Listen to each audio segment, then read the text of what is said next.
ঊনকোটি জেলার কুমারঘাটের গো চোরাচালান রুখে দিল পুলিশ। পাচারের সময় কুমারঘাটে থানার পুলিশ পাকড়াও করল গাড়ি ভর্তি 14টি গরু। ঘটনা বুধবার কুমারঘাটের 91 মাইল এলাকায়। এদিন পুলিশের নাকাতে সন্দেহমূলকভাবে একটি মালবাহী গাড়ি আটক করে পুলিশ। গাড়ির পেছনে নজর পড়তেই রীতিমতো চক্ষু চরকাশ পুলিশের।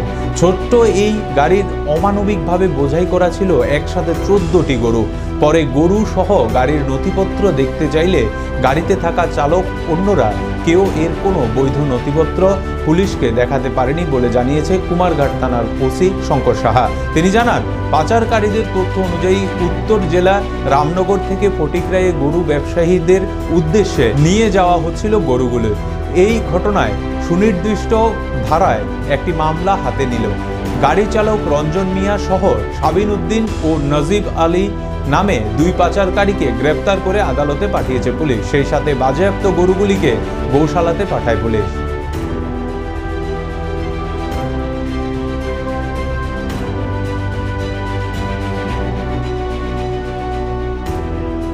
গরুগুলি একদম অমানবিক ভাবে রাখা আছে। সেগুলি ঠিকভাবে দাঁড়াতেও পারছে না, জাগারও ভাবে না, কোনো খাওয়ার ব্যবস্থা আছে না কোনো জলের ব্যবস্থা আছে, যেটা লিগ্যাল নর্মস এর এগেইনস্ট।